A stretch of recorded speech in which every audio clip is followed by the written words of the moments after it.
ಕಾಂಗ್ರೆಸ್ ನಾಯಕರಿಗೆ ನಾಲಿಗೆ ಹೇಗೆ ಶತ್ರುವಾಗಿ ಕಾಡ್ತಾ ಇದೆ ಅನ್ನೋದನ್ನ ನೀವು ನೋಡ್ತಾ ಇದ್ದೀರಾ. ಸಾಲು ಸಾಲು ಎಡವಟ್ಟಿನ ಸ್ಟೇಟ್ಮೆಂಟ್ಗಳನ್ನ ನೀವು ನೋಡ್ತಾ ಇದ್ದೀರಾ. ಒಂದ್ ಕಡೆಗೆ ಇತ್ತೀಚೆಗಷ್ಟೇ ಸಚಿವರಾಗಿರುವಂತಹ ಶಿವರಾಜ್ ತಂಗಡಗಿ ಅವರು ಒಂದು ಸ್ಟೇಟ್ಮೆಂಟ್ ಅನ್ನು ಕೊಟ್ಟಿದ್ರು.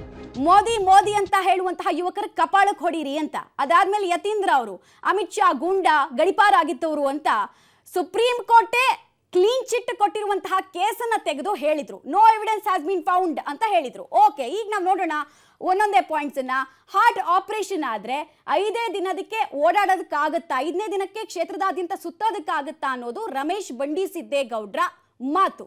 ಹಾರ್ಟ್ ಆಪರೇಷನ್ ಆಗಿದ ತಕ್ಷಣನೇ 3 ದಿನಕ್ಕೆ ಹಾರ್ಟ್ ಆಪರೇಷನ್, 4ನೇ ದಿನಕ್ಕೆ ಇಡೀ ರಾಜ್ಯಾದ್ಯಂತ ಸುತ್ತುತ್ತಾರೆ.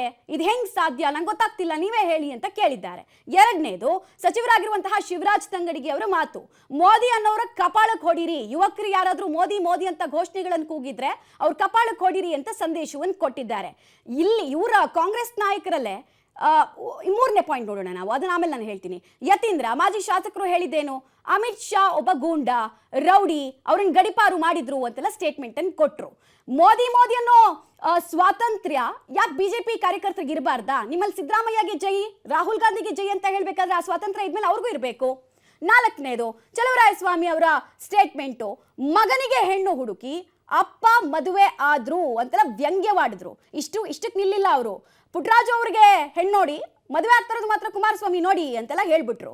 ಇಕ್ಬಾಲ್ ಹುಸೇನ್ ಶಾಸಕರು ಅವ್ರೇನ್ ಹೇಳಿದ್ರು, JDS ನಲ್ಲಿ ಯಾರು ಗಂಡಸರಿಲ್ವಾ ಅಂತ ಪ್ರಶ್ನೆಯನ್ನು ಕೇಳಿದ್ರು. ಮಾತಾಡೋ ದಾಟಿನ ಇದು. ಇಕ್ಬಾಲ್ ಹುಸೇನ್ ರಾಮನಗರದ ಶಾಸಕರು ಮೊದಲ ಸಲ, ಬಾಲಕೃಷ್ಣ ಅವರು ಶಾಸಕರು ಕಾಂಗ್ರೆಸ್ನ ನಾಯಕರು ಮತ್ತೊಬ್ರು ಹೇಳಿಕೆ ಕೊಟ್ಟಿದ್ದು, ಕಳ್ಳಿ ಗಿಡ ಎಷ್ಟು ಡೇಂಜರ್ ಗೊತ್ತಲ್ವಾ ಅಂತ ಸ್ಟೇಟ್ಮೆಂಟ್ ಅನ್ನು ಕೊಟ್ರು. ಬಾಲಕೃಷ್ಣ ಅವರು ಕೊಟ್ಟಂತಹ ಸ್ಟೇಟ್ಮೆಂಟು ಕಾಂಗ್ರೆಸ್ಗೆ ಯಾವ ಪ್ರಮಾಣದಲ್ಲಿ ಬೆಂಗಳೂರು ಗ್ರಾಮಾಂತರದಲ್ಲಿ ಡ್ಯಾಮೇಜ್ ಮಾಡುತ್ತೆ ಅನ್ನೋ ಅರಿವಿರ್ಲಿಲ್ವಾ? ಕಳ್ಳಿ ಗಿಡ ಅನ್ನುವಂತಹ ಪದ ಪ್ರಯೋಗ ಅದು ಎಂತ ಅಭ್ಯರ್ಥಿಯ ಬಗ್ಗೆ ಬಹಳ ಸ್ಪಷ್ಟ. ಕಾಂಗ್ರೆಸ್ ನಾಯಕರ ನಾಲಿಗೆಗೆ ಅಂಕುಶ ಹಾಕೋ ಕೆಲಸವನ್ನ ಹೈಕಮಾಂಡ್ ಮಾಡಲಿಲ್ಲ ಅಂತ ಹೇಳಿದ್ರೆ ತುಂಬಾ ಕಷ್ಟ ಇದೆ ಕಾಂಗ್ರೆಸ್ನ ಗೆಲುವಿನ ಓಟ.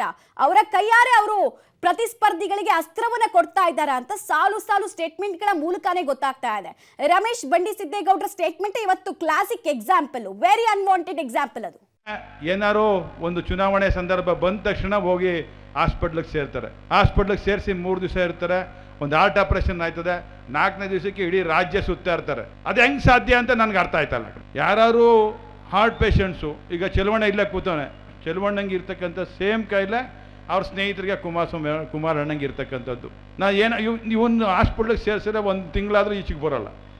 ಅದು ಹೆಂಗೆ 2 ದಿವಸಕ್ಕೆ ನಾವು ಹಾರ್ಟ್ ಆಪರೇಷನ್ ಮಾಡಿಸ್ಕೊಂಡು ನಾವು ಈಚೆಗೆ ಬರೋದು ನನಗಂತೂ ಗೊತ್ತಾಯ್ತಾರೆ. ಈ ಚುನಾವಣೆ ಅಭಿವೃದ್ಧಿ ಮತ್ತೆ ನಿಮ್ಮ ಮುಂದೆ ಕಣ್ಣಿಡಿರ್ತಕ್ಕಂಥ ಜನರ ಒಂದು ಹೋರಾಟದ ಚುನಾವಣೆ.